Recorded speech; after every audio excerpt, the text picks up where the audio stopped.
Good morning, folks. Our intention here really is to sort of set the stage and begin connecting with each other, begin creating the community that we will build on when we're together in Cincinnati as we explore the ideas of citizenship engagement and community building. And so our two introductory questions are, what's drawing you? Why have you chosen to join us in Cincinnati?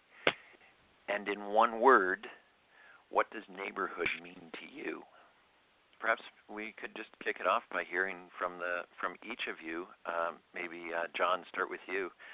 What struck you as you listened to just these brief introductions?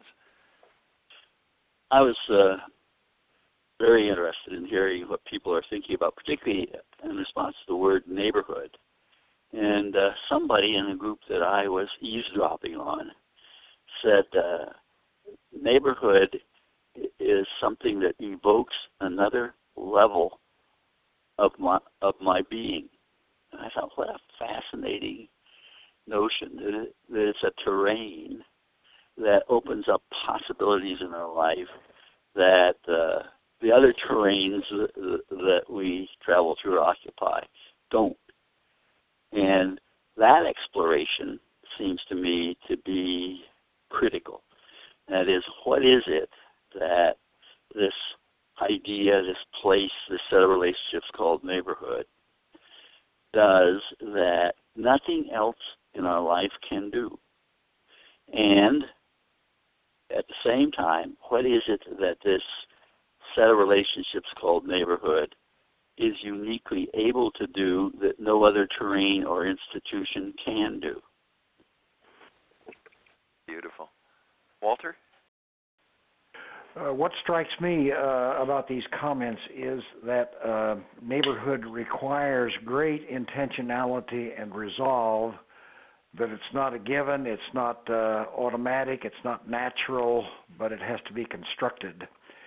And I think that behind that awareness that it is intentional is the recognition that there are great anti-neighbor forces that are out there that we have to respond to and engage with and struggle against. And I think that we do not often enough identify those anti-neighbor forces, which are like principalities and powers. And I think that the positive things that are said here are undertaking long odds for the sake of the neighborhood against the immense power that wants to resist and deny neighborhood. Thank you. Peter?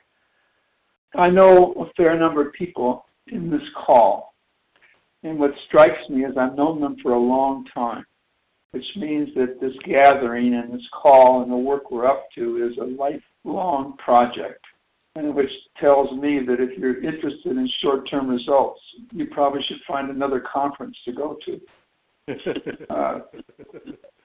And I think the notion of being, I think I heard the word intimacy, that neighborhood and place mean something, and it honors or requires a kind of, those words bring out the notion of relatedness. And in the world that Walter, like he said, hints at, and John and I talk about a lot, relatedness now is considered an instrumental value. And I think if you talk about neighborhood or community, you're saying, well, relatedness is at the center of things.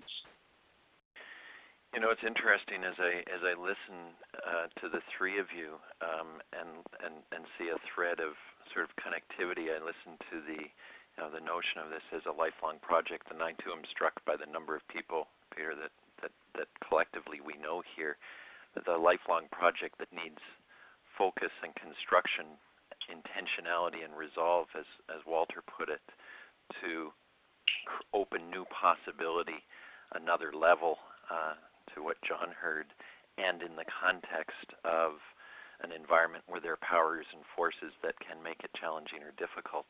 So I'm intrigued by the connection between the three of you and what you heard. I'd be curious to hear hear your reflections and thoughts around what's drawing each of you to this conversation in Cincinnati, to this conversation this morning, and to Cincinnati, and to doing this together. I think what's compelling about the question of neighborhood is its complexity. And I think why I'm so attracted to these conversations is because every discipline is in play. And then I come across John years ago who took the notion of gifts and made it central. And John's world has been community, the civic space, the neighborhood space, the local place. And so there's a community building, community organizing world that John has lived in. And then Walter found us, and we found Walter. And he says, well, if you think about the world of religion or the world of faith or the world organized around an idea of God, that brings you into the same conversation. Each of these things, to me, are foundational. I always wondered why the U.S. was the most difficult culture to do my work in. And I think partly it's because we think our streets are paved with gold, and that may be the point. And so that brought me into contact with Olivia, who's on this call, Olivia Saunders, who's an economics professor in the Bahamas. And so I think the conversation about an alternative view of economics is essential to this. Others on this call come from the community building. Jim Keene is the city manager, so my entry into the community world was through Jim. And so I think if there's ever a multidisciplinary need, this is it. And so that's what draws me in. My discipline has been too much preoccupied with historical questions when in fact the biblical script is immediately contemporary precisely about these issues. And for that reason, the connection with what Peter and John do has been important to me in having a different frame of reference for my work, and I want to continue to learn more about that from them and in these conversations. I think that the most elemental narrative in the Bible is the Exodus narrative of emancipation from Pharaoh's system. And I think that Pharaoh's system in the biblical script represents military-industrial consumerism, and the call to the subject people in the biblical narrative is to depart that system. And I believe that in our contemporary life, that the practice of the neighborhood is an ongoing decision to depart the greedy, anxious system of wealth and power and control and violence that are the big story in our society, so that our task, like that ancient task, is to see whether an alternative way of life can be constructed and lived. And so what I always think when I read these materials is that they were written like they read like they were written yesterday, so that the Pharaoh is not some ancient Egyptian king. The Pharaoh is a metaphor for the power system and the power narrative that dominates our own imagination.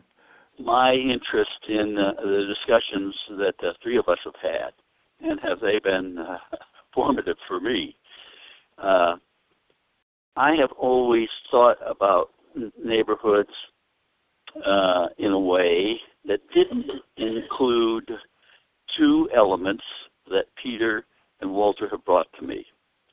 And Peter especially brought to me the clear recognition that the world that I thought of as neighborhood really wasn't very personal. It didn't understand that what we're talking about here is a world that starts personally, and without that, the construction of relationships that I had imagined were really not going to be very complete. author said, well, you don't seem to also recognize that there is something else that is not as tangible as what you talk about. And you can call it spirituality. I like to say now mystery. And so the two of you have added to my understanding the importance of the personal and the spiritual and the mysterious. And when I came to understand what the wisdom that you had shared with me, that allowed me to, I think, move to another understanding. And that is that neighborhood is a word, I think, that is telling about a culture.